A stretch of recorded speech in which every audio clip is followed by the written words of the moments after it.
Hi friends, this is Ramnath. இது question and answer அப்படிங்கிற ஒரு செஷன்.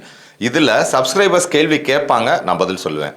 ஆனால் இன்னைக்கு நிறைய பேர் ஒரே கேள்வியை கேட்டதுனால அந்த கேள்வியையும் நானே சொல்லிடுறேன். நிறைய பேர் என்கிட்ட கேட்குறது என்னென்னா, சிஸ்டமேட்டிக் இன்வெஸ்ட்மெண்ட் பிளான் அப்படிங்கிற எஸ்ஐபி சிப்பு பெட்டரா, இல்லை லம்சம் இன்வெஸ்ட்மெண்ட் ஒரே நேரத்தில் மொத்தமாக இன்வெஸ்ட் பண்ணுறது பெட்டரா, எது சார் பெட்டர் ரிட்டர்ன் கொடுக்கும் அப்படின்னு கேட்குறாங்க. நான் சொல்கிறது என்னென்னா, ரெண்டையுமே பண்ணணும் if you wish to get better return. எப்படி அப்படின்னா, நீங்கள் சிஸ்டமேட்டிக் இன்வெஸ்ட்மெண்ட் பிளான் மாதமோ வாரமோ 3 மாதத்துக்கு ஒரு தடவையோ ஒரு குறிப்பிட்ட அமௌண்ட்டை கரெக்டாக கட்டிக்கிட்டே வரீங்க இல்லையா? அந்த கட்டுற அமௌண்ட்டு ஃபார் எக்ஸாம்பிளுக்கு ஒரு 10,000 ரூபான்னு வச்சுக்கோங்க.